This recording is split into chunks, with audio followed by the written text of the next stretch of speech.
Assalamualaikum warahmatullahi wabarakatuh. Kenalkan, nama saya Miftahul Fadil Sudiki. Nama saya Muhammad Arifin Saripudin. Hari ini kita berdua akan mempresentasikan sebuah kasus hukum lingkungan, yaitu sengketa Sungai Cisadane akibat limbah pestisida. Kasus ini baru-baru aja eh, Jadi, terjadi pada tahun 2026. yang pertama ini di sini ada abstrak dan tujuan penelitian. Latar belakang dan fokus penelitian. Pencemaran Sungai Cisadane terjadi akibat kebakaran gudang pestisida PT Biotek Saranatama di BSD Serpong, Tangerang Selatan. Air pemadam Air pemadam yang bercampur bahan kimia berbahaya mengalir ke sungai, menimbulkan dampak signifikan terhadap lingkungan dan masyarakat sekitar. Penelitian ini menganalisis pertanggungjawaban hukum perusahaan berdasarkan Undang-Undang Nomor 32 Tahun 2009 tentang perlindungan dan pengelolaan lingkungan hidup. Metode yang digunakan adalah yuridis normatif dengan pendekatan perundang-undangan dan studi kasus secara deskriptif kualitatif. Selanjutnya ada kasus pencemaran. Awal kejadiannya kebakaran gudang pestisida dari PT Biotek Saranatama di BSD Serpong, Tangerang Selatan. Air pemadaman bercampur bahan kimia berbahaya seperti cypermethrin dan profenofos mengalir ke lingkungan sekitar. Penyebaran limbahnya dari limbah kimia berbahaya mengalir ke Sungai Jeletreng dan kemudian masuk ke Sungai Cisadane, menyebabkan pencemaran meluas sepanjang aliran sungai secara signifikan.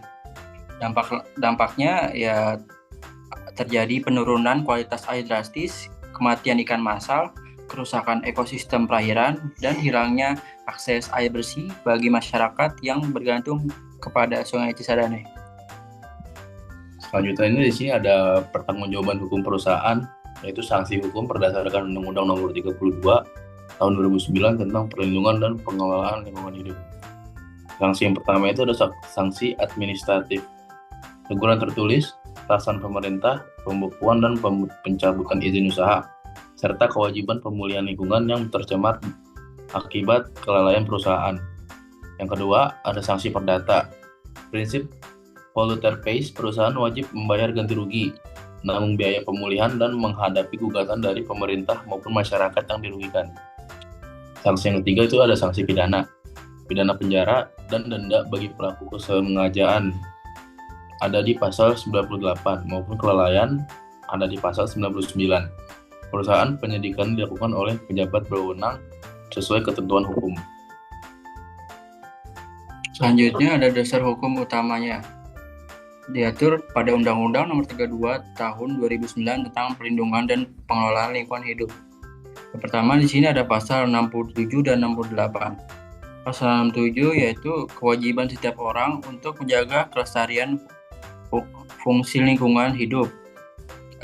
Selanjutnya pasal 68 kewajiban pengendalian pencemaran dan kerusakan lingkungan hidup. Selanjutnya ada pasal 76 sanksi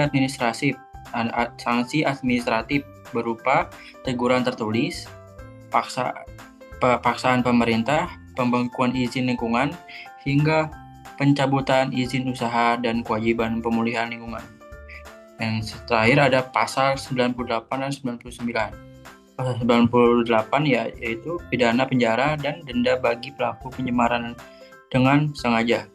Pasal 99 yaitu kelalaian yang mengakibatkan kerusakan lingkungan.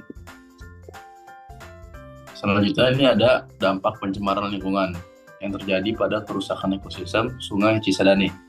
Yang pertama itu ada penurunan kualitas air sungai secara drastis akibat limbah pestisida. Yang kedua ada kematian ikan massal dan kerusakan ekosistem perairan. Yang ketiga ada zat kimia berbahaya yang disebut sebagai cypermethrin dan profenofos mengendap jangka panjang, gangguan keseimbangan lingkungan hidup di sepanjang aliran sungai. Selanjutnya ini ada dampak pencemaran sosial. Dampak sosial bagi masyarakat sekitar Sungai Cisadane. Yang pertama, ada keresahan, kesehatan masyarakat, dan hilangnya rasa aman terhadap lingkungan sekitar. Kedua, ada gangguan kesehatan. Ya, di antara lain ada iritasi kulit, gangguan pernapasan, dan keracunan akibat paparan zat kimia berbahaya. Yang ketiga, ada risiko penyakit kronis jangka panjang akibat paparan cypermethrin dan prefondos. Yang terakhir, ada hilangnya akses air bersih untuk kebutuhan sehari-hari masyarakat. Selanjutnya, pencemaran Sungai Cisadane berdampak langsung kepada kesehatan dan kesehatan masyarakat. Zat kimia berbahaya yang mengalir ke sungai menyebabkan berbagai gangguan kesehatan serius. Masyarakat yang bergantung pada Sungai Cisadane ini untuk kebutuhan sehari-hari kini menghadapi risiko tinggi terhadap kesehatan diri dan keluarga mereka. Selanjutnya ada dampak pencemaran ekonomi atau kerugian ekonomi akibat limbah pestisida di Sungai Cisadane. Yang pertama itu ada kerugian nelayan dan masyarakat yang bergantung pada sektor perikanan. Yang kedua itu ada biaya tambahan untuk memperoleh air bersih pengganti. Yang ketiga itu ada anggaran pemerintah untuk penanggulangan dan pemulihan lingkungan. Yang terakhir ada gangguan aktivitas ekonomi masyarakat di sekitar sungai. Selanjutnya ada upaya penyelesaian sengketanya. Respon pemerintah dan penegakan hukum atas penyelesaian sengketa Cisadane. Yang pertama itu ada investigasi dan pengawasan. Kementerian Lingkungan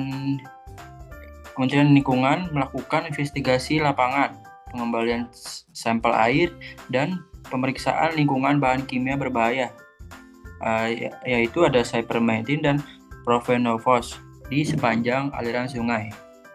Yang kedua ada penegakan hukumnya. Di sini ada penerapan sanksi administratif, gugatan perdata berdasarkan prinsip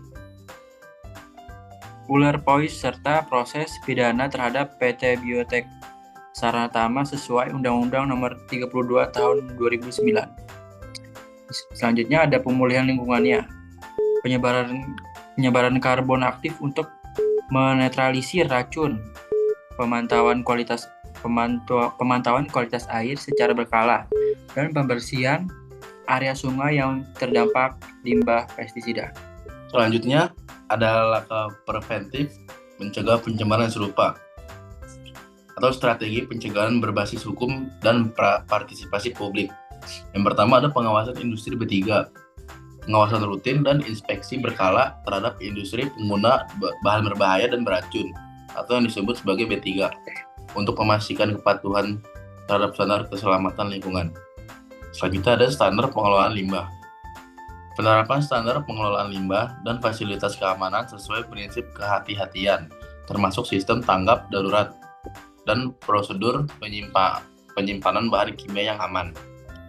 Yang terakhir ada edukasi dan kerjasama. Edukasi masyarakat tentang bahaya limbah B3 dan pentingnya menjaga lingkungan serta kerjasama sinergis antara pemerintah, perusahaan, dan masyarakat disertai penegakan hukum yang tegas. Nah, ini dari kesimpulan dari materi ini yaitu ada temuan utama dan refleksi akhir.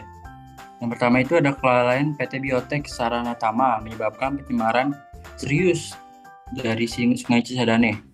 Kedua, ada perusahaan dapat dikenakan sanksi administrasi, perdata, dan pidana. Ketiga, pencemaran berdampak lingkungan, sosial, dan ekonomi secara signifikan. Yang ketiga, penyelesaiannya melibatkan investigasi, penegakan hukum, dan pemulihan lingkungan. Selanjutnya ada pengawasan ketat dan kerjasama penting untuk pencegahan serupa. Yang terakhir, perlindungan hak masyarakat atas lingkungan sehat harus terus dijaga. Begitu. Metode penelitian atau pendekatan yuridis normatif. Metode yuridis normatif digunakan dengan pendekatan perundang-undangan atau statute approach dan pendekatan kasus atau case approach untuk menganalisis pertanggungjawaban hukum atas pencemaran Sungai Cisadane. Data sekunder meliputi bahan hukum primer, itu Undang-Undang Nomor 32 Tahun 2009. Peraturan terkait bahan hukum peraturan terkait, bahan hukum sekunder, literatur, jurnal hukum, dan bahan hukum tersier atau kamus ensiklopedia hukum. Teknik pengumpulan data dilakukan melalui studi kepustakaan atau library research dengan mengkaji berbagai sumber hukum dan literatur yang relevan. Analisis data menggunakan metode deskriptif kualitatif, yaitu menggambarkan dan menjelaskan permasalahan hukum secara sistematis berdasarkan norma dan regulasi yang berlaku dalam kasus pencemaran lingkungan hidup. Oke, sekian dari presentasi kami berdua. Kurang lebihnya mohon maaf. Assalamualaikum warahmatullahi wabarakatuh.